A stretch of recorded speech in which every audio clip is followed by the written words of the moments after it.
Alléluia. Est-ce que vous croyez que Dieu va nous parler ce matin? Alors, je voudrais, sans tarder, commencer mon message en vous posant deux questions. Première question, sais-tu vraiment qui tu es? Est-ce que vraiment tu sais qui tu es en tant que personne? La deuxième question, elle dépend de la première, c'est vis-tu vraiment à la hauteur de qui tu es? Ou vis-tu vraiment à la hauteur de qui tu devrais être? C'est-à-dire qu'il y a une destinée qui est liée à notre identité. Je vais le dire autrement, c'est notre identité, ce que nous sommes profondément, qui va définir et déterminer notre destinée, ce que nous allons devenir dans la vie. Alors ce matin, il sera question, vous l'avez compris, et depuis hier, j'ai annoncé le message sur les réseaux sociaux, il sera question ce matin d'identité et on va se laisser façonner, transformer par la vérité parce que je crois qu'il n'y a que la vérité qui compte, il n'y a que la vérité qui a le pouvoir de nous libérer. Jésus nous dit, vous demeurerez dans ma parole et la parole vous rendra libre.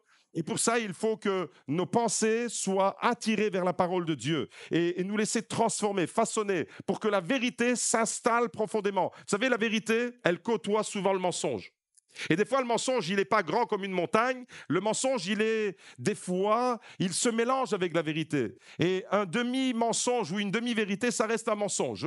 Et ce matin, eh bien, on veut faire place à la vérité de Dieu dans nos cœurs afin que sa lumière se manifeste. L'apôtre Paul disait en 1 Corinthiens au chapitre 15 au verset 10, écoutez ce qu'il dit. Par la grâce de Dieu, je suis ce que je suis. Dites avec moi, par la grâce de Dieu, je suis ce que je suis. Je suis qui je suis. Et sa grâce envers moi n'a pas été vaine. Autrement dit, l'apôtre Paul n'avait aucun problème avec son identité. Il savait parfaitement qui il était. Alors dis à ton voisin, par la grâce de Dieu, tu es ce que tu es et je suis ce que je suis. Par la grâce de Dieu. Ce que nous sommes, nous le devons à la grâce de Dieu. L'apôtre Paul est conscient de ça. L'apôtre Paul dit, par la grâce de Dieu, je suis ce que je suis. Ce matin, je déclare que je n'ai pas de problème d'identité. Au nom de Jésus, c'est déterminant ça, parce que quand tu sais qui tu es, tu sais d'où tu viens, tu sais où tu vas et tu sais ce que tu dois faire. Quand tu sais qui tu es, tu sais d'où tu viens, tu sais où tu vas et tu sais ce que tu dois faire. Mais quand tu ne sais pas qui tu es, quand tu ne sais pas qui tu es, quand tu as un problème d'identité, c'est la porte ouverte à tous les dérèglements. Et c'est là que les problèmes commencent. Par exemple, dans le corps humain, c'est important que chaque cellule, vous savez, on a des milliards et des milliards de cellules dans notre corps. On a une machine miraculeuse en permanence. Eh bien, dans notre corps, c'est important que chaque cellule, regardez les cellules de notre corps, des comme ça, en fait, vous êtes la somme de tous ces petits machins. Des milliards de cellules. Eh bien, dans notre corps, c'est important que chaque cellule sache exactement qui elle est et quelle est sa fonction. Chaque cellule, elle est programmée. Dans notre ADN, on a vraiment... au fait, on n'en prend pas conscience assez, je crois. Hein. Quand le psalmiste dit « Je suis une créature merveilleuse », et je crois qu'il y a l'Esprit de Dieu qui lui a révélé ça, parce que nous sommes une créature merveilleuse. Nous sommes une multiplicité de miracles permanents. Et il faut que la somme de toutes ces cellules fasse l'être que tu es. C'est juste énorme, mais toutes ces cellules, elles sont programmées pour une fonction. Elles ont une identité et elles ont une mission à accomplir. Et chaque cellule du corps, alors, elle a une identité propre qui est liée, qui est déterminée par sa fonction. Alors, quand une cellule du corps ne sait plus qui elle est, quand malheureusement une cellule du corps ou des cellules du corps perdent leur identité, eh bien, voilà ce qui arrive dans le corps. Il y a perte de ses fonctions spécialisées. Une cellule, elle est prévue pour quelque chose, pour la régénération de la peau, pour la régénération de notre système. Toutes les cellules, elles ont une fonction précise. On est une machine miraculeuse en permanence. Et quand il y a une cellule qui ne sait plus qui elle est, qui perd l'information que le Créateur lui a donnée, alors il y a dysfonctionnement du corps humain. Il y a dysfonctionnement, il y a dérèglement du système immunitaire. Je ne vais pas faire de la médecine ici, mais il y a des maladies auto-immunes. C'est quoi les maladies auto-immunes? Eh bien, c'est quand les cellules, elles ne savent plus qui elles sont et elles ne reconnaissent plus les bonnes cellules des mauvaises cellules. Par exemple, les globules blancs, ils ont pour mission d'attaquer les corps étrangers qui viennent agresser le corps. Mais quand il y a dysfonctionnement, les globules blancs, ils se mettent à attaquer même les bonnes cellules. Et c'est là alors que la maladie, elle s'installe et il peut y avoir des situations graves. Quand les cellules ne savent plus qui elles sont, il y a un vieillissement prématuré. Il y a une prolifération incontrôlée qui va dans tous les sens, qui est déstructurée, qui est désorganisée à l'intérieur de notre métabolisme, qui donne naissance à des tumeurs et à des cancers. Voyez l'importance de la cellule. Et je parle de ce qui se passe dans notre biologie interne, c'est-à-dire dans notre corps. Les cellules, elles doivent savoir qui elles sont et quelle est leur mission. Et dès qu'il y a un dysfonctionnement, quand une cellule ne sait plus qui elle est, quand elle perd son identité, c'est tout l'organisme qui est malmené et elle devient dangereuse alors pour le corps. C'est là alors que des maladies graves peuvent s'installer. Mais ce qui est vrai pour les cellules ici, ce qui est vrai pour ce qui se passe dans notre métabolisme humain physiquement, est vrai au niveau de l'identité humaine. C'est vrai pour la société humaine et c'est vrai aussi pour l'Église. Quand un chrétien dans l'Église ne sait plus qui il est, quand un individu dans la société ne sait plus qui il est, ça devient dangereux pour l'Église et pour la société. Et il sera question de cela ce matin. Aujourd'hui, malheureusement, le dérèglement dans la société est arrivé à un tel point que les individus autour de nous ne savent plus qui ils sont. Peut-être que ce matin, tu es là dans l'église et tu as un problème avec ton identité. Tu ne sais pas qui tu es réellement. Et les individus aujourd'hui ne savent plus qui ils sont. C'est presque impossible aujourd'hui d'aller plus loin que le dérèglement dans lequel nous sommes arrivés. C'est presque impossible. Nous vivons dans une société qui est extrêmement déréglée. Est-ce que vous êtes d'accord avec moi? Nous vivons dans une société déréglée et aujourd'hui, les hommes, par exemple, ont la prétention, ni plus ni moins, de définir eux-mêmes leur identité. C'est eux qui choisissent, c'est eux qui définissent. Et ce matin, j'aimerais vous dire, ça, c'est un mensonge qu'on doit démasquer. On doit mettre la vérité à la place du mensonge. Est-ce que vous êtes d'accord avec moi de mettre la vérité là où le diable a mis des mensonges? Première grande vérité ce matin, ce n'est pas l'homme qui choisit son identité, c'est le Créateur qui la lui donne. Oh là, vous n'êtes pas tellement convaincus. Mes amis, ce n'est pas l'homme qui choisit son identité, c'est le Créateur. Comme ce n'est pas la cellule qui choisit dans ton corps sa fonction et son identité, c'est le Créateur qui nous a programmés. Et ce qui est vrai au niveau de la cellule est vrai dans l'ensemble de ta personnalité. Autrement dit, ce n'est pas l'homme qui choisit son identité, mais c'est le Créateur qui la lui donne. Ça, c'est la première vérité. On va rentrer dans la parole de Dieu. Genèse chapitre 1, verset 26. Dieu dit, faisons l'homme à notre image, selon notre ressemblance. Mes amis, j'aimerais vous dire ce matin, j'ai de la valeur. Tu as de la valeur parce que je suis créé à l'image de Dieu, parce que tu es créé à l'image de Dieu. Voilà ce qui me donne de la valeur. Voilà où je vais aller puiser mon identité. Je suis créé à l'image de Dieu. J'ai de la valeur parce qu'il y a quelque chose en moi qui ressemble à Dieu. Dans le psaume 8, il y a quelque chose de merveilleux. Tu l'as fait de peu inférieur à Dieu, nous dit la parole de Dieu, en parlant de l'homme, du Fils de l'homme. Éternel notre Seigneur, que ton nom est magnifique sur toute la terre. Et après, poum, focus sur l'homme, sur le Fils de l'homme. Nous sommes merveilleux et nous sommes créés à l'image de Dieu. Il y a en nous quelque chose qui ressemble à Dieu. Voilà d'où vient mon identité. Voilà pourquoi j'ai de la valeur. Voilà pourquoi tu as de la valeur. Et quand on oublie qu'on a de la valeur, et quand on oublie que les autres ont de la valeur parce qu'ils sont image de Dieu, c'est le commencement de tous les dérèglements. Dans les maisons, dans les familles, dans les couples, avec les enfants, dans les églises, entre frères et sœurs. Entre peuples qui se font la guerre parce qu'on ne reconnaît plus chez l'autre l'image de Dieu. Genèse 2, verset 15. L'Éternel Dieu prit l'homme et le plaça dans le jardin d'Éden. Gan Éden, un jardin de délices, d'harmonie, de paix, de plénitude. C'est ça le jardin d'Éden. Pour le cultiver et pour le garder. Il prend l'homme, il le place dans un jardin et ce jardin, c'est un jardin délicieux. Mes amis, j'aimerais vous dire que notre identité profonde est dans l'image de Dieu, dans la ressemblance avec Dieu et dans l'atmosphère du jardin d'Éden. C'est là que l'identité de l'homme s'est façonnée de la part de Dieu. C'est là que Dieu a donné l'identité à l'homme, dans des conditions extraordinaires, dans une paix, dans une harmonie, dans une plénitude d'amour parfaite. On a chanté, on a exalté l'amour de Dieu. C'est dans ce contexte-là, dans un contexte d'amour, de paix, d'harmonie.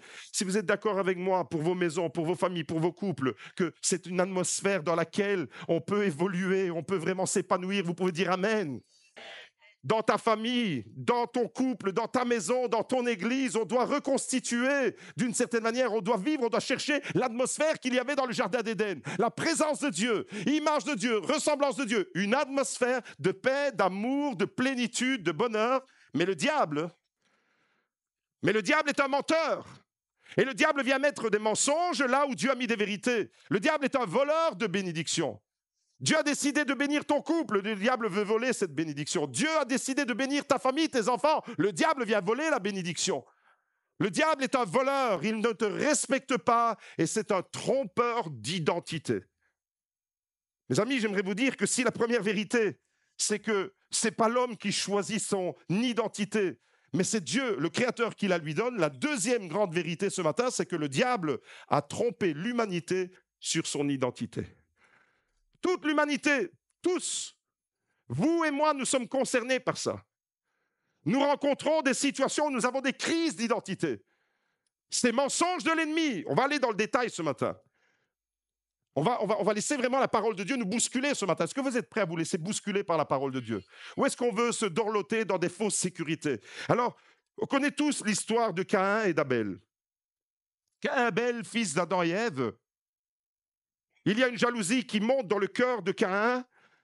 Dieu approuve le sacrifice, l'offrande d'Abel, mais Dieu désapprouve l'offrande de Caïn. À cause de ça, il y a toute une jalousie qui va entrer, qui va monter dans le cœur de Caïn et qui va se focaliser, qui va culminer vers le meurtre d'Abel. Caïn, son frère, a décidé de tuer Abel. Vous entendez? Il y a un meurtre. Et c'est la deuxième histoire, la deuxième grande histoire de la Bible après Adam et Ève, c'est Caïn et Abel, et on nous parle déjà d'un meurtre dans la Bible. Vous voyez la race humaine, l'espèce humaine, ce qu'elle est capable de faire quand elle se détourne de Dieu. Alors maintenant, comprenez bien ceci, j'aimerais vraiment que vous puissiez comprendre les conséquences de cet acte, de ce meurtre, de cet assassinat, de ce crime. Caïn tue Abel. Les conséquences ne sont pas seulement sur Abel, mais également sur Caïn. Bien entendu, la conséquence est irréversible pour Abel parce qu'il est mort. Et ce n'est pas seulement Abel qui est tué, c'est Abel et potentiellement toute sa descendance. C'est pour ça que les Juifs disent « celui qui tue un homme, il a tué l'humanité tout entière ». Parce que imaginez un peu le nombre de personnes qui pouvaient descendre d'Abel. Eh bien, tout ça a été brisé par un meurtre. Quand tu tues un homme, tu as tué toute l'humanité. Les conséquences sur Abel sont irréversibles, certes. Et sur Caïn, il y a aussi des conséquences de cet acte odieux qu'il a commis. Les conséquences sur Caïn, Genèse 4, verset 12. Dieu dit « quand tu cultiveras le sol, après avoir tué son frère », Dieu va au contact. Quand Adam et Ève commettent le péché, Dieu va chercher Adam et Ève, pose des questions. Et la même chose avec Caïn. Qu'as-tu fait? Où est ton frère? Il lui pose des questions pour aller chercher Caïn. Là, vous savez, Dieu ne vient pas directement avec une sentence, mais Dieu vient avec des questions pour nous faire réfléchir sur notre état. Et pour nous faire réfléchir sur ton identité, il te posera des questions. Et c'est ce qu'il fait avec Caïn. Où est ton frère? Qu'as-tu fait? Et puis, voilà la conséquence du meurtre et de la crise profonde de l'identité de Caïn. Quand tu cultiveras le sol, il ne te donnera plus sa richesse, tu seras errant et tremblant sur la terre. Errant et tremblant, la peur, tu seras tremblant, la peur et l'égarement, tu seras errant, on parle ici d'égarement, sont des conséquences au péché. La peur, la crispation, la phobie, la peur de l'autre, la peur de l'étranger, la peur, quelle que soit la peur. C'est une conséquence. Quand Dieu a créé le monde, il n'y avait pas de peur. L'amour parfait bannit la crainte, nous dit la Bible. Ça, c'est une atmosphère. Dans nos maisons, il ne doit pas y avoir de peur. Les enfants ne doivent pas avoir peur de leurs parents. Il doit y avoir une complicité, une harmonie qui doit s'installer. Les maris et les femmes, il ne doit pas y avoir peur. C'est pas toujours évident de ne pas avoir peur de sa femme, mais amen, il y a des hommes solidaires avec moi. Mais il doit y avoir une harmonie. Les couples ne se construisent pas sur la peur. Vous comprenez que la peur ici, qui est exprimée par le terme tremblant, tu seras errant, ça c'est l'égarement, et tu seras tremblant sur toute la terre, conséquence du péché. Genèse 4, verset 16 maintenant, un peu plus loin. Puis Caïn sortit de la présence de l'Éternel. Et il partit habiter dans la terre de Nod, à l'est d'Éden.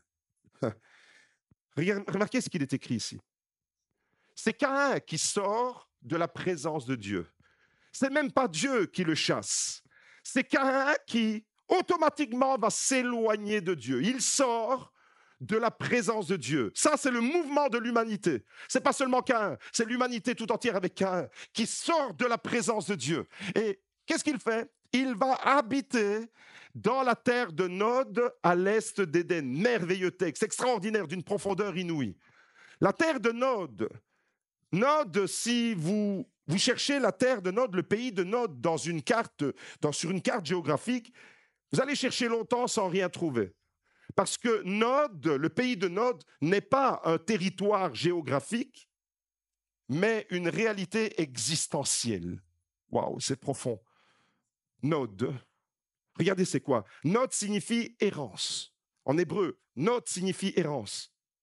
Nod signifie égarement. Nod signifie vagabondage. C'est le monde de l'errance, le pays de Nod. C'est le monde du vagabondage.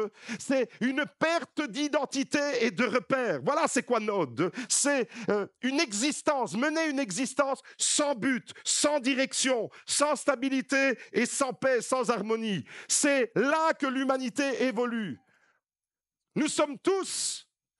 Quand nous sortons de la présence de Dieu, l'humanité sans Dieu, elle vit au pays de Nod. Alors, ce n'est pas un pays imaginaire, c'est une réalité existentielle. Si tu cherches sur ta carte et si tu essayes d'avoir... Non, la Bible, elle est beaucoup plus profonde que ça. Ce n'est pas simplement un territoire. Et puis, la Bible nous dit que Caïn, il sort de la présence de l'Éternel.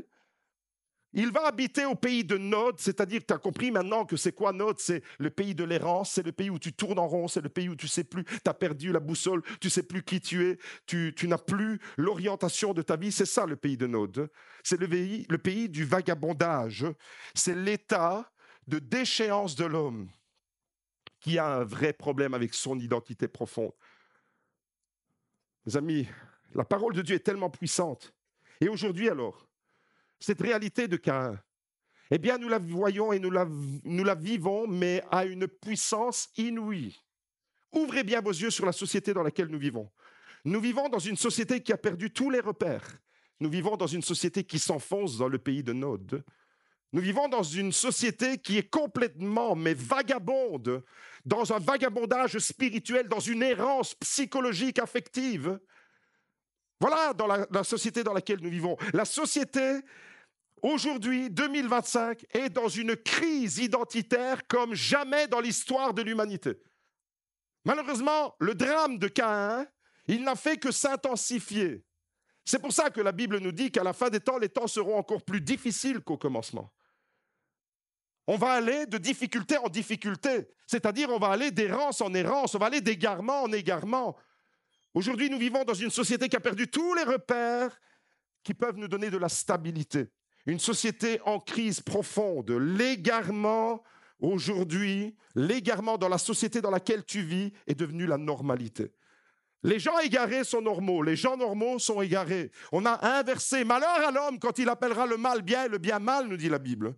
Le monde occidental dans lequel nous vivons dans un monde occidental, 21e siècle, qui se vante de la technologie, du savoir, de la médecine, après le siècle des Lumières, après toutes sortes d'inventions, de prouesses technologiques. Le monde occidental dans lequel nous vivons est dans une déchéance inouïe. On parle aujourd'hui dans notre société de transgenre.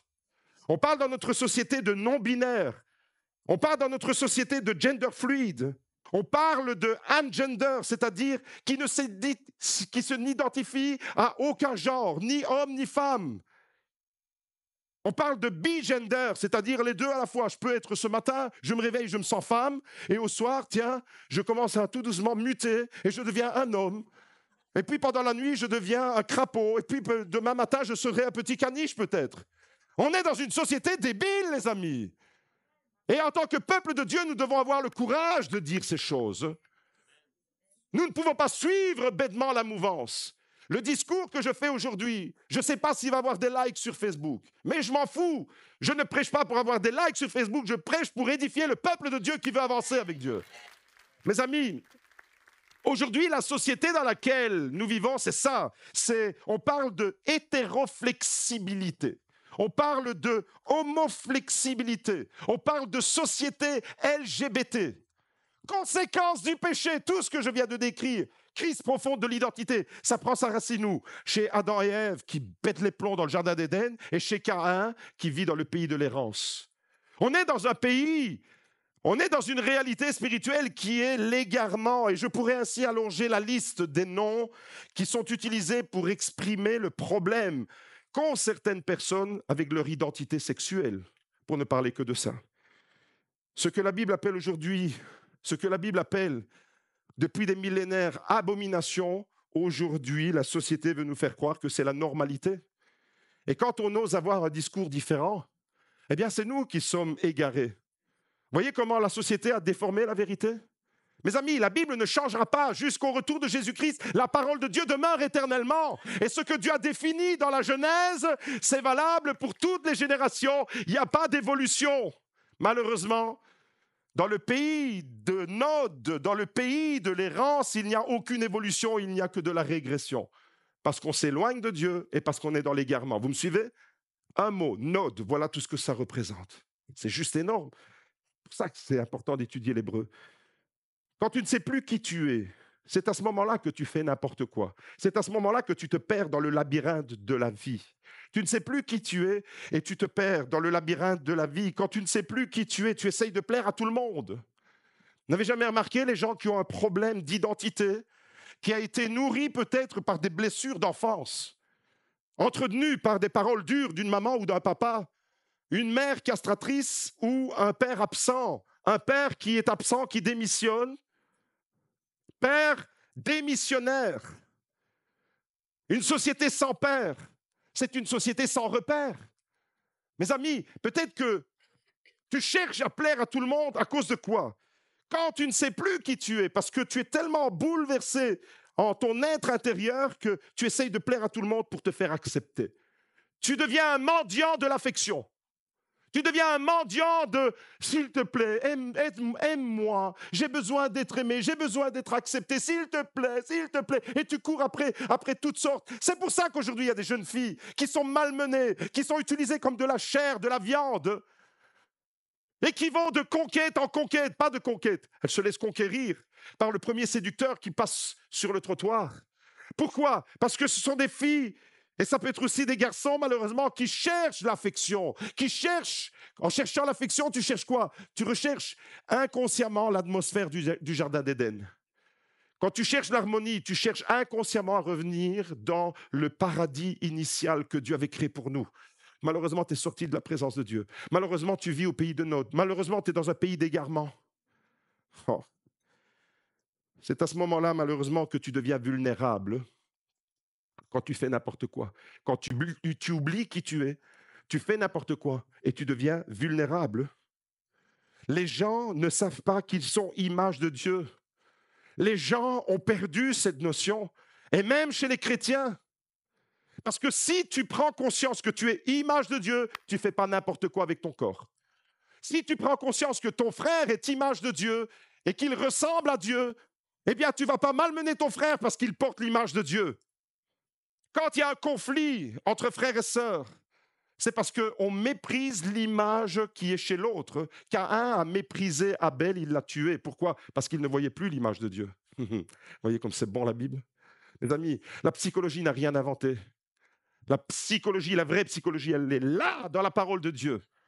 Je suis en train de vous parler des vérités éternelles ici. Je ne suis pas en train de vous parler d'une psychologie qui aujourd'hui est vraie et demain, les psychologues vont changer d'approche. Et vous savez combien de techniques psychothérapeutiques il y a? Il y en a par centaines et par centaines. Et chacun y va de sa théorie. Moi, ma théorie, c'est que la parole de Dieu a une puissance de libération par la vérité. Par la vérité. Quand tu ne sais pas qui tu es, tu fais n'importe quoi. Et malheureusement, les gens qui ont un problème d'identité vont se chercher. Quand tu ne sais plus qui tu es, quand tu n'es plus conscient de qui tu es errant, tu tournes en rond dans la société, tu passes à côté de ta destinée. La cellule qui ne sait plus qui elle est, elle va dysfonctionner et elle va passer à côté de sa fonction principale. Tu ne développes jamais ton vrai potentiel quand tu ne sais plus qui tu es. Je déclare qu'il y a un potentiel énorme dans chacune de vos vies. Mais je suis conscient aussi que beaucoup de personnes passent à côté de leur potentiel. À cause de quoi? À cause d'un problème d'identité. Tu ne développes jamais ton vrai potentiel quand tu as un problème d'identité. Tu perds des années de ta vie à tourner en rond. Pendant des années, tu as été errant. Pendant des années, tu t'es perdu dans l'homosexualité peut-être. Tu as perdu des années de ta vie. Et c'est seulement après, quand tu as eu la révélation de Jésus-Christ, que tu as compris qui tu es en Jésus. Et que le diable t'avait menti sur ton identité. Mes amis, quand tu ne sais pas, quand tu n'es pas conscient de qui tu es, tu vis dans ton passé. Tu as tendance à vivre dans ton passé, à ressasser un passé qui peut être douloureux, et tu replonges dedans. Et tu replonges dedans, et tu replonges dedans. Kedem, c'est là qu'il est parti. Kedem, Kedem en hébreu, c'est extraordinaire. C'est un des mots les plus merveilleux. J'ai rarement prêché sur Kedem, mais à Jérusalem souvent. Kedem, ça veut dire à la fois le passé et ce qui est derrière. Ce qui est devant, pardon. Le passé, il est devant. Je le vois constamment devant mes yeux. Je vois mon passé qui me fait mal. Et alors, qu'est-ce qu'il fait Il retourne dans son passé. En allant à Kedem, il retourne. Le Kedem, c'est dans le chaos. Éden, c'est l'harmonie. Kedem, c'est le chaos. C'est tu t'éloignes de Dieu. Et c'est comme ça que la société dans laquelle nous vivons, elle s'est enfoncée toujours plus en s'éloignant de Dieu, du chaos. Elle s'éloigne de Dieu et elle rentre toujours plus dans les profondeurs de ce qui est chaotique. Quand tu ne sais plus qui tu es, quand tu as une crise d'identité, tu vis dans ton passé, tu nourris des incertitudes, tu cultives un sentiment d'insécurité. Combien de jeunes, combien d'adolescents ont peur, se sentent insécurisés? Et malheureusement, eh bien ça vient d'où? Ça vient d'un dysfonctionnement de l'identité. Tu manques de confiance en toi. Voilà ce qui se passe quand tu n'as plus conscience de qui tu es vraiment. Tu peux éprouver de la culpabilité également. Tu rencontres des blocages dans tous les niveaux. Et voilà la société, je viens de vous la décrire. Peut-être que la société que je décris, elle est dans ton cœur.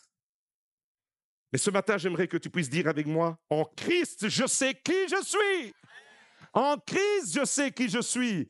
En Christ, je suis béni, tu peux dire Amen. En Christ, je suis aimé, tu peux dire Amen. En Christ, je suis sauvé. En Christ, je suis guéri, je suis restauré, je suis libéré, je suis délivré, je suis affranchi, je suis comblé, je suis épanoui et je suis valorisé.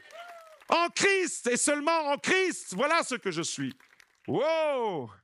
Les amis, c'est bon, hein? Le diable, il t'a menti, le diable, il t'a traîné dans la boue, le diable, il t'a fait croire que tu étais quelqu'un que tu n'es pas en réalité. Mais en Christ, voilà qui tu es. Je suis béni.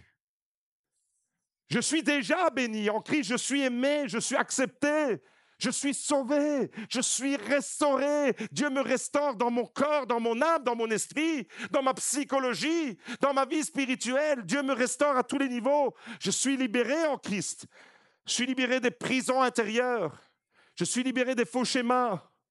Je suis libéré des mensonges. Je suis libéré des liens que le diable a jetés sur ma vie. Je suis libéré. Comment? Par qui? Quand? À quel moment? En Christ. Seulement lui. C'est lui qui m'a franchi. C'est lui qui me comble. Mes amis, la troisième grande vérité alors, c'est en Christ, je suis un enfant de Dieu. Je n'ai aucun problème d'identité.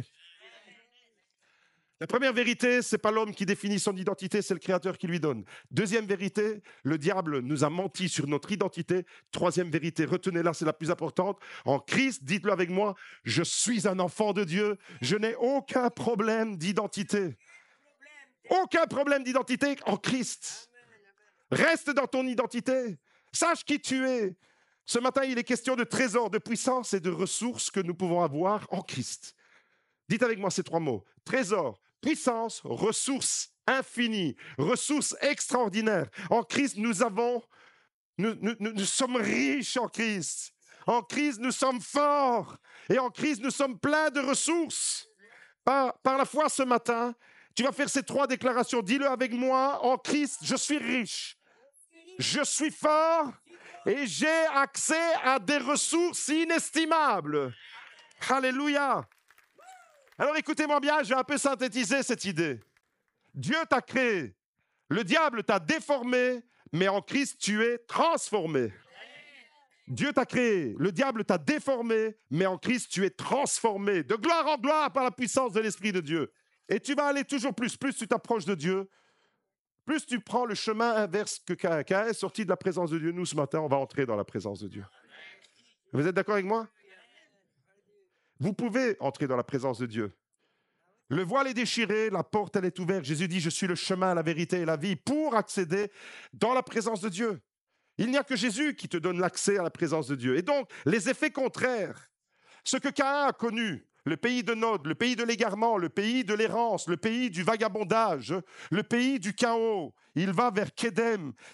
Il retourne dans un passé qui est désastreux. Eh bien, toi, ce matin, si tu prends le chemin à l'envers, tu vas aller non pas en dehors de la présence de Dieu, mais dans la présence de Dieu. Tu vas quitter Kédem, tu vas aller dans la présence de Dieu et tu vas quitter l'errance psychologique, affective, émotionnelle, spirituelle. Ta vie, elle va prendre vraiment une dimension extraordinaire. Comment? Par qui? Pourquoi? En Christ. Et seulement en Christ. Seulement en lui, vous entendez, en Christ, l'importance de développer ton identité en Christ, connaître et savoir qui tu es en Christ. Ça, c'est ce que Dieu fait. Il t'a créé, malheureusement, le diable t'a déformé, mais en Christ, tu es transformé. Et quand tu sais alors qui tu sais d'où tu viens, tu sais où tu vas et tu sais ce que tu dois faire. Et c'est pour ça que l'apôtre Paul n'avait aucun problème avec son identité. C'est pour ça qu'on a lu au début ce merveilleux verset. Par la grâce de Dieu, je suis celui que je suis. Il sait qui il est. Paul n'a aucun problème. En Jésus, je ne suis plus errant, déclare-le. En Jésus, je suis ce que je suis. J'ai trouvé mon chemin. En Jésus, j'ai trouvé mon chemin. En Jésus, je sais où je vais. Je sais d'où je viens, mais je sais où je vais aussi. Je quitte mon passé. Je quitte le Kédem. Je quitte le pays de l'errance. Je ne veux plus vivre à Nod. Le pays de Nod ne m'intéresse plus. Je veux retrouver mon chemin. Il y a une trajectoire. En Jésus, je sais où je vais. J'ai une destinée. Mon identité va me propulser dans ma destinée. Et ma destinée, elle est glorieuse. Et si tu es d'accord avec moi, tu dis Amen. Ma destinée, elle est glorieuse. La tienne aussi. Tu es destiné à quelque chose de glorieux, mais tu ne peux vivre ça et connaître ça qu'en Christ. Personne ne peut t'assurer une destinée tellement puissante et merveilleuse. Seul Jésus, en Christ. Dites avec moi, en Christ. Je ne suis plus errant. Je ne suis plus un vagabond de la vie. Je ne suis plus en train de me chercher sans jamais me retrouver. En Christ, je suis béni, je suis aimé, je suis sauvé, je suis restauré, je suis libéré, je suis comblé. Ma personne, elle se nourrit de Christ. Voilà qui je suis. Je suis nourri de Christ, des vérités. Et il ne faut pas que tu passes à côté de ça. Mes amis, ce matin, j'aimerais vous dire qu'il y a une trajectoire et j'aimerais que tu comprennes, mon frère, ma sœur, cette grande vérité. C'est que quand Jésus est venu sur terre, Jésus n'est pas venu seulement pour guérir des malades, c'est déjà merveilleux. Jésus n'est pas seulement venu pour guérir des paralytiques ou rendre la vue aux aveugles, c'est déjà merveilleux. Jésus n'est pas seulement venu sur terre, quand il est venu sur terre, uniquement pour prêcher une bonne parole. Non. Bien sûr que la bonne parole, elle fait du bien. Bien sûr que c'est la meilleure parole qu'on pouvait entendre et recevoir. Bien sûr que voir la guérison des malades, c'est merveilleux. Mais quand Jésus est venu sur terre, ce n'était pas seulement pour ça. Ce n'était pas la mission première. Quand Jésus est venu sur terre, vous savez pourquoi il est venu? Il est venu pour nous restituer ce que le diable nous avait volé, c'est-à-dire notre identité. Jésus te restitue ce que le diable t'a volé et il te donne une dignité, une liberté. En Jésus, j'ai une identité, j'ai une dignité, j'ai une liberté que seul lui peut me donner. Depuis la Révolution française en 1789, la devise de la France, c'est liberté, égalité, fraternité. Les Français, est-ce qu'il y a des Français dans la salle? Non, c'est écrit partout en France. Hein. Liberté, égalité, fraternité. Mais ça, c'est depuis la Révolution française en France. Mais depuis toujours, dans le royaume de Dieu, la devise du royaume de Dieu, c'est identité, dignité et liberté. Ça, c'est ton trésor. Tu as une identité en Jésus. Tu as une dignité que le diable t'avait volée et tu as une liberté. Vous savez, la liberté, c'est une des choses les plus merveilleuses que Dieu nous a données. Dieu nous voulait les libres. Malheureusement, le diable nous a trompés sur notre identité et il nous a volé notre liberté. Vous me suivez? Est-ce que vous êtes avec moi ce matin? Je suis en train de parler de ce que nous sommes au plus profond de notre cœur, de notre vie, notre être. Mes amis, certaines personnes aujourd'hui alors me posent la question parce que certaines personnes connaissent ce que je suis en train de dire en théorie. Et je suis convaincu que ce matin, il y a des gens qui découvrent le message, mais je suis convaincu ce matin qu'il y a des gens dans l'Église qui disent « Ouais, ça je sais. Mais moi, dans ma vie, comment je le vis ?» Alors je reçois souvent la question suivante. On me pose souvent la question « Pasteur, est-il possible d'être chrétien et ne pas être heureux ?» Alors, je vous pose la question, puisqu'on me la pose à moi, pasteur, est-ce que c'est possible d'être un chrétien, un enfant de Dieu, et de ne pas être heureux? Autrement dit, le sous-entendu, c'est, est-ce que c'est possible d'être chrétien et d'être encore au pays de Nod, au pays de l'errance, au pays de l'égarement, au pays de je tourne en rond, je ne sais pas qui je suis, je ne sais pas où je vais, je m'égare dans la vie, je me cherche sans me trouver, je ne sais pas où est ma place, je ne sais pas ce que je dois faire, je ne sais même pas qui je suis, je ne sais pas d'où je viens, je ne sais même pas où je vais. Est-ce que c'est possible? Je sais juste que Jésus est mort pour moi et je l'ai accepté. Il y a des gens qui sont concernés parce que c'est ce que tu ressens dans ton cœur maintenant. Et on me pose la question, est-ce que c'est possible d'être chrétien et de ne pas être heureux? Alors, à votre avis, est-ce que c'est possible, oui ou non? Eh bien, oui, c'est possible. Malheureusement, la réponse est oui, c'est possible. Malheureusement, oui, c'est tout à fait possible. Et c'est comme si on me demandait, est-ce que c'est possible de posséder un trésor et puis de continuer à vivre misérablement dans la pauvreté? Oui, c'est possible.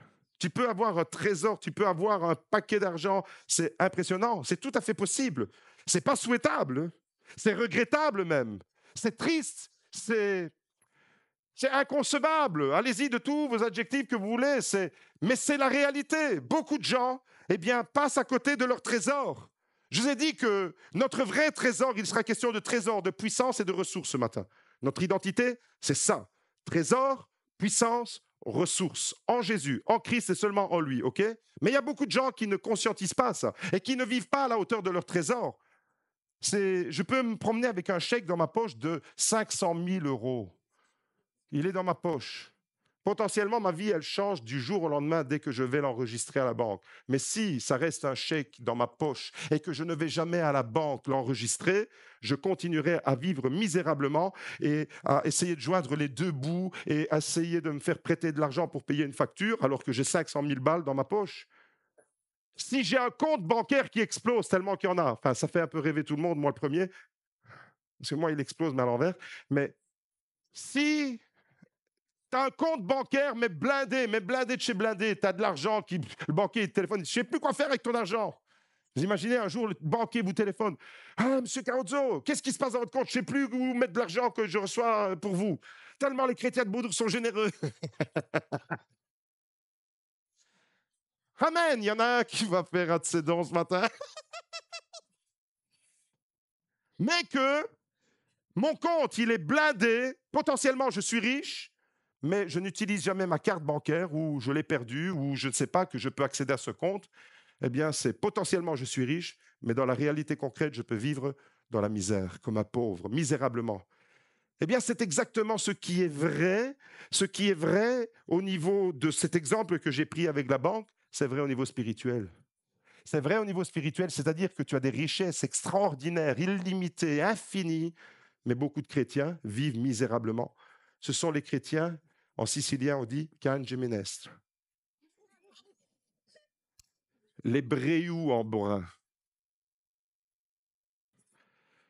Les chrétiens bréous, les chrétiens qui s'apitoient toujours sur leur sort, les chrétiens qui n'arrivent jamais à aller chercher dans leur trésor. Oh mon frère, tu as une carte bancaire qui s'appelle Jésus. Tu as le code PIN qui s'appelle Saint-Esprit. Alléluia! Code PIN, Saint-Esprit, si tu as oublié, il est composé de 3 chiffres, ton code PIN. 1, 2, 3, Père, Fils et Saint-Esprit. Alléluia! Et tu vas dans ton trésor chercher. Mais si tu ne vas jamais, si tu as ta carte bancaire dans ta poche, ça reste un bout de plastique qui veut rien dire, qui signifie rien. Mais grâce à ça, tu peux aller chercher ton argent sur ton compte. OK? Donc malheureusement, je reviens à ma question, est-ce que c'est possible d'être chrétien et de ne pas être heureux? Oui, c'est possible. De la même manière que je peux avoir beaucoup d'argent sur mon compte et ne pas en profiter. Tu ne profites pas des richesses que tu as en Jésus. C'est pour ça que tu as une vie difficile. C'est pour ça que tu as une vie où tu as l'impression d'être encore dans le pays de Nod, alors que Dieu ne te veut pas dans le pays de Nod, il veut que tu reviennes à une atmosphère Éden. Tu saisis, mon frère, qu'il y a un chemin que tu dois faire à l'envers. C'est pour ça que la Bible appelle le retour à Dieu, la conversion, faire demi-tour. Tu marchais dans le pays de Nod, tu t'enfonçais dans le pays de l'égarement, mais Jésus, il vient te chercher, il te dit, allez, viens maintenant. On va retourner là, dans la restauration, dans l'harmonie, dans la paix, dans la joie. Tu es aimé, tu es béni, tu es sauvé, tu es guéri, je t'ai nettoyé, je t'ai remis un vêtement blanc. Waouh, c'est exactement le chemin du fils prodigue. Le fils prodigue, problème d'identité. Il ne sait plus qui il est, le gars. Quand tu ne connais plus ton père, quand tu ne sais plus qui tu es ton père, quand tu ne sais plus qui tu es, tu pètes les plombs. Et tu pars, tu quittes la maison, tu ne sais plus qui tu es. Tu ne reconnais plus rien, tu ne reconnais plus personne, tu ne reconnais même plus toi-même, tu ne sais pas qui tu es. Fils prodigue, il quitte la maison et il va où? Où il va, le fils prodigue? Vous savez où il va? Au pays de Nod, comme Caïn, au pays de l'égarement, au pays de l'errance, au pays où tout est chaotique, tout est brouillard, tout est confusion. Enfant de Dieu, tu ne peux pas vivre là-dedans. Tu as une dignité, tu as une identité, tu as de la valeur.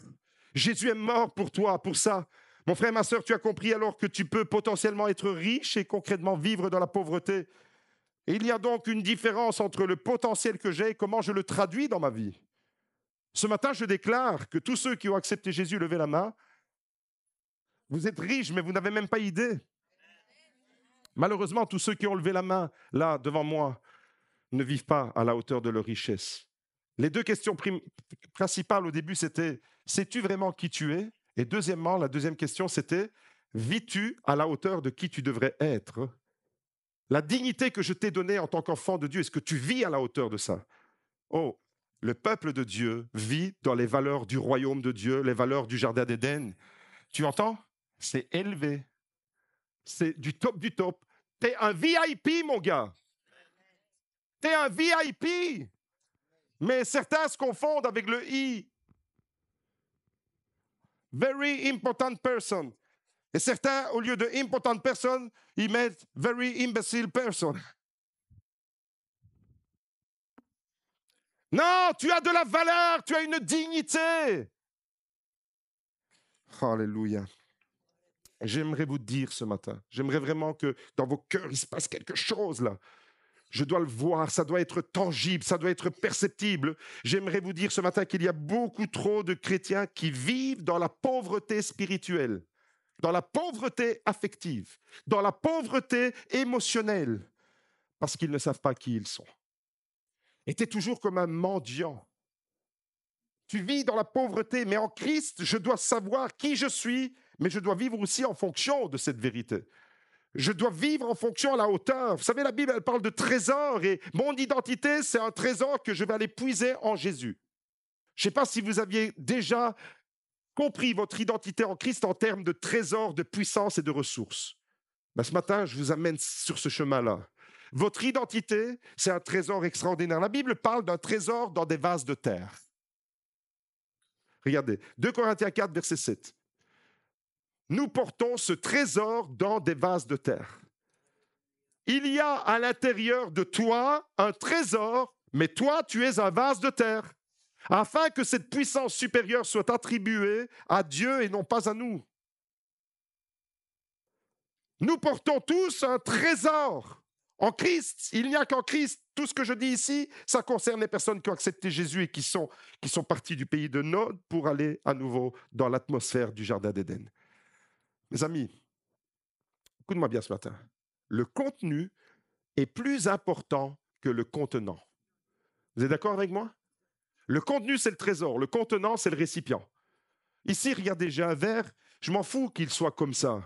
Ce qui est important pour moi, c'est le contenu. C'est que maintenant, je vais m'hydrater. Vous pouvez parler, prendre des nouvelles de votre voisin en ce moment. Je m'en fous que le verre il soit rond, grand, petit. Ça, c'est le contenant, le verre. OK? Regardez ici. Un autre contenant, c'est la même eau. Et quand le verre il sera vide, de ce contenant, je vais verser et je vais remplir. Le plus important, c'est quoi? C'est le contenu, c'est-à-dire l'eau. Vous avez compris ici, le plus important, c'est quoi dans ce verset? C'est le trésor. Ce n'est pas les vases de terre. Alors les vases de terre, ça nous parle de quoi? Ça nous parle un peu de notre réalité. Et j'aimerais que vous puissiez prendre conscience que le plus important, c'est le contenu et pas le contenant. La preuve, c'est que si tu as le choix entre deux colis différents, d'un côté, tu as un sac, regardez, ils vont apparaître à l'écran, un sac à 50 centimes Aldi. Et de l'autre côté, tu as un sublime sac à 2500 balles Gucci. Un vrai, hein, pas une imitation des Marocaines. C'est... Mes amis, tu as le choix entre les deux sacs. Les femmes, je sais directement vers lequel vous allez aller. Je sais, sûr et certain, vous allez aller vers le sac Gucci. Arrêtez d'être spirituel quand c'est pas vrai. Non, non, je vous crois pas, s'il vous plaît. Un sac à 2500 balles avec un sac en plastique à 50 centimes. Même moi, je prends le sac Gucci et je me promène dans la rue avec. 2500 €, 50 centimes, et la caissière ou Aldi vous dit vous avez un sac, il faut le payer, hein, 50 centimes. Allez, mets-en deux. Je suis généreux aujourd'hui, j'en prends deux pour le prix d'un. Oh, mes amis, maintenant regardez bien. Tout le monde, naturellement, tout le monde va choisir le sac Gucci. OK? Maintenant, tu as un bête sac en plastique Aldi, mais avec 5 kilos, 5 lingots d'or à l'intérieur. Et de l'autre côté, 5 lingots d'or, vous savez, ça représente combien? Ça représente, si 1 kilo d'or équivaut à 55 000 €, 5 fois 55 000, c'est 275 000 € là-dedans, dans un vase de terre. Il y a un trésor. Maintenant, dans le sac Gucci, tu as un billet de 20 €. Juste pour te dire, je te fais un cadeau, tu peux prendre le bus pour rentrer chez toi. Tu choisis lequel des deux? Si tu es bête, tu choisis le sac Gucci. Mais si tu es intelligent, si tu es intelligent, tu vas choisir le sac Aldi. Pourquoi? Parce que le contenu est plus important que le contenant. Le vase, c'est la partie extérieure. Beaucoup de personnes cherchent à trouver leur identité à partir du vase de terre. Beaucoup de personnes se trompent. Autre mensonge du diable. Te faire croire que voilà qui tu es. Complexe d'infériorité, tu as un minable sac en plastique. Du Aldi en plus, un magasin où on n'aime pas trop aller parce que ça sent pas toujours bon. Et puis, de l'autre côté, le diable te ment sur... Il te ment sur quoi, le diable? Il te ment sur le complexe de supériorité. Tu te sens supérieur aux autres. Moi, je suis monsieur et madame Gucci, s'il vous plaît. Willy, il fait bien. Il va venir avec moi, on va le faire. Mensonge. On a défini l'identité d'une personne à partir de son aspect extérieur. Complexe d'infériorité, sac Aldi. Complexe de supériorité, sac Gucci. Il n'y a pas de différence. Hein. Il vaut 2500 €, l'autre, il vaut 50 centimes. Et vous comprenez alors qu'on peut se définir. Et c'est pour ça qu'il y a des dysfonctionnements. Le complexe d'infériorité et le complexe de supériorité sont deux dysfonctionnements liés à l'identité. Non, mon frère, ma sœur, si le diable te dit tu ne vaux rien, parce que tu es un sac Aldi, dis-lui, j'ai 5 lingots d'or à l'intérieur de moi, j'ai un trésor inestimable à l'intérieur de moi. Regardez ce qu'il est écrit, la parole de Dieu, elle est merveilleuse. Regardez, Jésus est mon trésor et je dois apprendre à tirer profit de ce trésor. Colossiens chapitre 2, verset 10, vous avez tout pleinement en Christ. Ça, c'est mon trésor. Vous avez tout pleinement en Christ. Vous savez, vous soignez l'apparence, on aime bien. Moi, quand je vais me couper les cheveux, la coiffeuse, elle devient folle parce que non, ici c'est trop long. Non, là, il y a une bosse. Non, là, la mèche, il faut... On soigne tous notre apparence. Je reviens à ce que je disais il y a 15 jours. Le maquillage. Vous savez, quand les femmes se maquillent, elles ouvrent la bouche. Je ne sais pas pourquoi.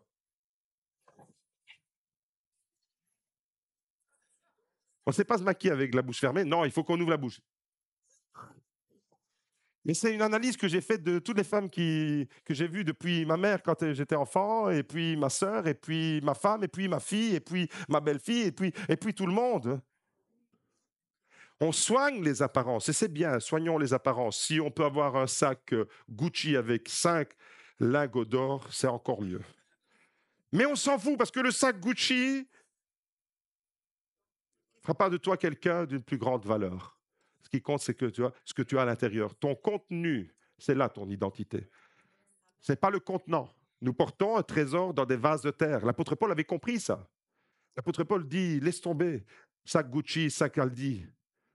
Intéresse-toi à ce qu'il y a dedans. Intéresse-toi à ce qu'il y a dans le verre. Intéresse-toi, t'en fous du verre. Certaines personnes boivent des bonnes boissons dans des verres minables. Ça leur fait du bien. D'autres personnes boivent, mais du poison dans des superbes verres. Cristal, mais tu bois du poison. Le contenu plus important que le contenant. Donc, ton identité, tu vas aller la forger. L'amour de Dieu, ça, c'est le contenu. Ça, c'est le trésor intérieur. L'amour de Dieu, l'Esprit de Dieu, les promesses de Dieu, ça, c'est ton trésor. Et tu construis ton identité sur quoi? Sur l'amour de Dieu, sur les promesses de Dieu, sur la parole de Dieu, sur l'Esprit de Dieu qui te dit « Je t'aime d'un amour éternel. Tu es mon enfant. » Alléluia. Mes amis, est-ce que tu vis vraiment en fonction de ce trésor que tu as? Est-ce que tu vis vraiment en fonction du trésor qui est en toi? Vous savez, le trésor en nous, il porte un nom, c'est Jésus, le Fils de Dieu. C'est le Saint-Esprit qui est venu habiter en toi. Notre corps est le temple du Saint-Esprit. Le Saint-Esprit qui habite en toi, c'est ça le vrai trésor. Et c'est lui qui va faire de toi la meilleure version de toi-même. C'est lui qui va te donner la meilleure identité que tu puisses avoir. Je parlais vendredi avec une dame qui est venue au cours Alpha et qui avait peur de s'approcher de Dieu parce qu'elle avait peur de ne plus être elle-même, de se perdre. Je dis non, si tu te donnes à Dieu, il va faire de toi la meilleure version que tu puisses devenir. Comprenez que quand on se donne à Dieu, alors quand on prend le chemin à l'envers de Caïn, eh bien, on vit une restauration complète. Et je vais te poser la question ce matin pour un peu te déstabiliser sur tes fausses sécurités. Est-ce que tu vis vraiment à la hauteur du trésor qui est en toi? Ou est-ce que tu es toujours en train de te plaindre du sac Aldi ou du sac Gucci qui est un peu déchiré ou décousu? Parce que vous savez ce que j'ai remarqué, c'est que on peut avoir 10 sacs Gucci et devenir tellement aigri et avoir dans son cœur du ressentiment que pour la moindre petite éraflure, une petite couture qui se défait, on pète un plomb. Ça veut dire quoi? Ça veut dire que plus tu en as et plus tu deviens exigeant. Ça veut dire que tu es attiré, l'ennemi t'a encore trompé, t'a amené sur un terrain où il te fait miroiter les choses. Ta valeur, c'est seulement par rapport à ton sac Gucci. Comprenez ici que le sac Gucci, c'est pas seulement le sac Gucci, c'est tout ce qui représente notre vie, l'aspect extérieur, que nous essayons d'embellir et nous essayons de montrer, nous jouons des rôles, on essaye de montrer qui on n'est pas, on essaye de gagner la faveur des autres, l'estime des autres, et je m'invente une vie. C'est ça le sac Gucci. Je m'invente une vie que je n'ai pas. J'essaye de plaire et de me faire accepter par tout le monde en montrant que je le vaux bien comme L'Oréal. Vous me saisissez? Ça, c'est le sac Gucci. Il y a plein de sacs Gucci dans nos vies. Est-ce que tu vis vraiment à la hauteur de ton trésor? Est-ce que tu tires profit de ce chèque que tu as? Est-ce que tu es allé l'encaisser à la banque? Est-ce que ta carte bancaire, ton compte, ton papa, il est riche au ciel? Tu vas voir comment il est riche. Quatrième grande vérité. Quatrième grande vérité ce matin, ta richesse, ta véritable valeur se trouve à l'intérieur de toi. Dis Amen si tu es convaincu. Ta richesse, ta valeur se trouve à l'intérieur de toi. Et même si ton apparence extérieure, même si tu ressembles à un sac Aldi et que tu n'es pas un sac Gucci, ce matin, je déclare que ta richesse, elle se trouve à l'intérieur de toi parce que Jésus a fait de toi un enfant de Dieu. Ce matin, déclare la parole de Dieu sur ta vie. Déclare la parole de Dieu sur ton voisin. Dis-lui, tu n'es pas un sac Aldi, tu n'es pas un sac Gucci. Je ne vois rien de tout ça. Je vois le trésor qui est en toi. Je vois Jésus en toi. Voilà ce qui m'intéresse. Je vois Jésus en toi. Le vrai trésor, la vraie richesse, je l'ai, tu l'as. Laisse-toi façonner. Laisse ton identité être façonnée par la vérité de la parole de Dieu. Le trésor qui est en moi, c'est en même temps de la puissance qui agit en moi. J'ai dit ce matin qu'il sera question de trésor, de puissance et de ressources. Le trésor qui est en moi. Maintenant, il faut vivre à la hauteur de ce trésor. OK? C'est pas tout d'accepter Jésus et puis allez, qu'est-ce qui se passe maintenant? Non, tu dois vivre à la hauteur de ce trésor. Tu dois régulièrement aller faire un tour à la banque du ciel pour dire Seigneur, je viens. Vous savez, à un moment donné, votre banque, si vous prenez, votre compte, il va s'épuiser. Et vous allez être en négatif. Pour que votre compte puisse continuer à être alimentaire, à un moment donné, il vous donne les moyens, comme dans la parabole des talents, pour que tu puisses fructifier toi-même. Waouh, c'est merveilleux. Maintenant, associez la parabole des talents avec tout ce que je viens de dire. C'est le maître qui confie les talents. 1, 2, 3, 4, 5 talents. Mais qu'est-ce qu'il attend, le maître, quand il te confie un talent? Il attend que tu fasses fructifier toi-même. Il attend que tu sois dans une dynamique de développement spirituel. OK? Si, dans ta banque du ciel, tu ne vas que pour faire des prélèvements, un jour, ton compte il va se retrouver à zéro, parce que tu n'auras rien apporté. Ta santé, par exemple, c'est un trésor, ta santé. Tu es d'accord avec moi? Ta santé, c'est comme une richesse. Si tu ne fais que prendre, prélever de l'énergie, mais que ton corps, tu ne lui apportes pas de l'énergie, mais que tu ne fais que prendre de l'énergie, à un moment donné, ton corps, il va flancher. Pourquoi? Parce que tu ne peux pas être seulement dans le prélèvement, tu dois être dans l'investissement. Avec le royaume de Dieu, c'est la même chose. C'est ce que Jésus nous enseigne dans la parabole des talents. Tu aurais dû placer mon argent à la banque et le faire fructifier. Celui qui a reçu 5 talents, maître, tu m'as donné 5 talents, en voici 5. J'ai fait fructifier ton talent. Maître, tu m'as confié 2 talents. Les talents, c'était des sommes colossales d'argent. C'était pas juste, c'était des sommes, c'était des années de salaire, un talent. Donc, le maître, il est généreux.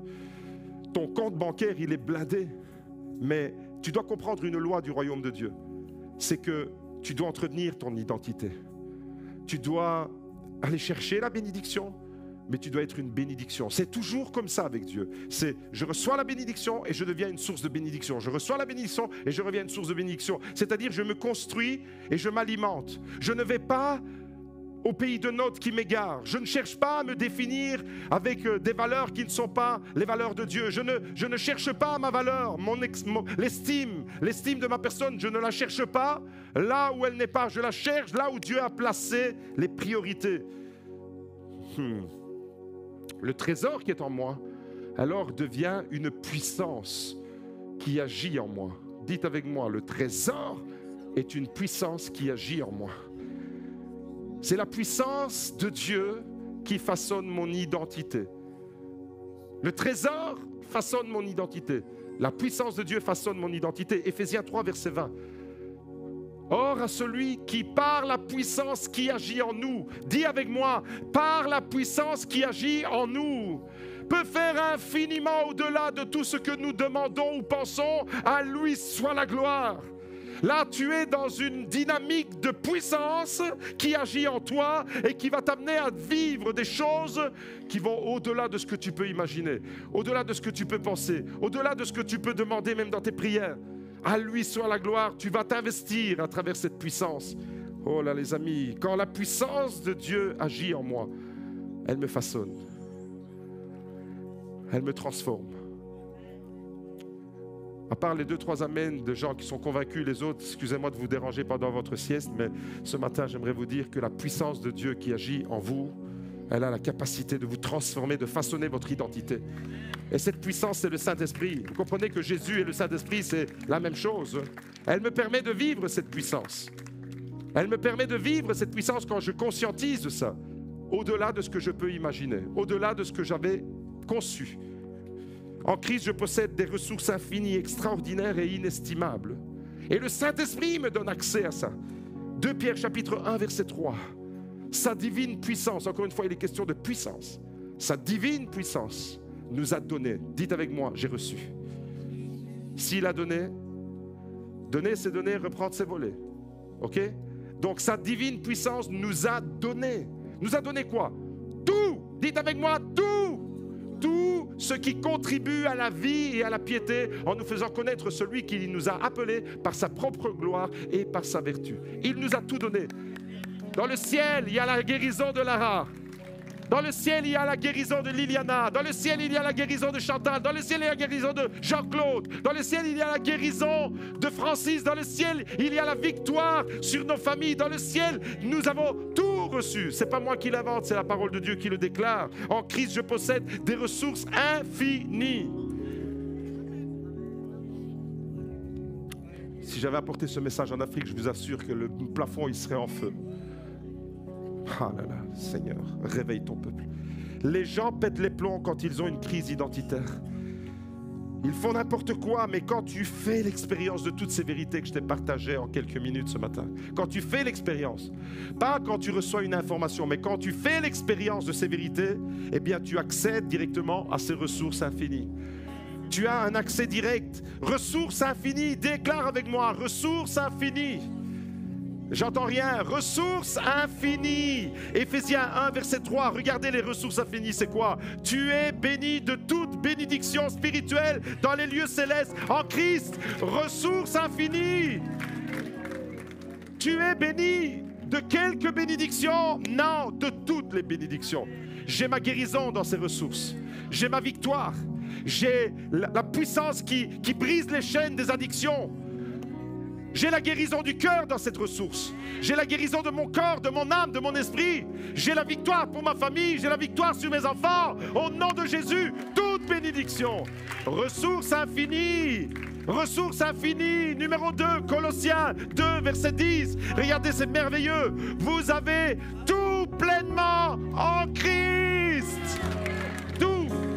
Alléluia. Dites avec moi, tout. Et si jamais tu n'avais pas compris, ça veut dire quoi tout? Paul, il ajoute pleinement. C'est pas tout à moitié, c'est pas tout à 3/4, c'est tout pleinement en Christ. Ressources infinies. Normalement, là, tu passes du pays de Nod, tu es en train de te diriger au jardin d'Éden, là, tu es d'accord avec moi? Mais s'il y en a qui sont dans le pays de Nod, là, et qui veulent vraiment faire ce chemin, de dire à Jésus, je veux aller chercher ce trésor, eh bien, fais le chemin. Fais le chemin et viens dans le jardin d'Éden. Viens devant. Ressources infinies. Philippiens chapitre 4, verset 13. La vitamine B413, mes amis. Je puis tout par celui qui me fortifie. Alléluia. Alléluia. Ça, c'est les ressources. Les ressources infinies. Dites avec moi, c'est énorme. C'est énorme. Ce que je suis en Jésus est énorme. Je ne suis plus un vagabond de la vie. Je ne suis plus errant comme Caïn. C'est énorme. Waouh, c'est juste énorme en Christ. C'est énorme ce que je suis. Ce que je suis grâce à Jésus, c'est énorme. Tu peux dire Amen. Mon identité, c'est énorme. Tu peux dire Amen. Alléluia. Le potentiel que j'ai reçu, c'est énorme. Alléluia. Je suis aimé. C'est énorme. Je suis pardonné, c'est énorme. J'ai de la valeur, c'est énorme. Je suis un enfant de Dieu. C'est énorme. Alléluia. Plus tu vas connaître Dieu, plus tu connais Dieu, et plus il va façonner ton identité. Plus il va te transformer. Plus tu connais Dieu et plus tu sais qui tu es. Alléluia. Plus tu es en accord avec ton identité et plus tu découvres que tu as un potentiel illimité. Le trésor, il est ouvert. Vous avez tous reçu votre carte bancaire. Le code, c'est Saint-Esprit. 1, 2, 3. Père, Fils et Saint-Esprit, va chercher dans les richesses du royaume. Vérité absolue, les amis. Ce matin, je vous laisse avec cette parole, une vérité absolue. Dieu est mon Père. Dis Amen. Les gens qui souffrent d'identité ont souvent un problème avec leur Père. Dieu est mon Père. Il t'a choisi. Il t'a aimé. Je suis un enfant de Dieu. Je suis son enfant. Alléluia. Et la foi me permet d'aller vivre de ses richesses. C'est ça la vérité, la véritable identité en Jésus. Alors ce matin, je vais le déclarer ensemble. Je suis choisi, je suis affranchi. En toi, je sais qui je suis. On va le proclamer. Et vous qui êtes là, eh bien, je déclare sur votre vie que le pays de Nod, le pays de l'errance est fini. Le pays de l'errance est fini. Le pays de l'égarement, le pays de la tromperie spirituelle est fini. Tu n'es plus une victime entre les mains de Satan. Tu n'es plus victime de la tromperie de Satan. Je déclare la puissance, le présent, la puissance qui libère les chairs. Au nom de Jésus, je déclare ta victoire, la victoire. Déclare-le, Église. En toi, je sais. Alléluia.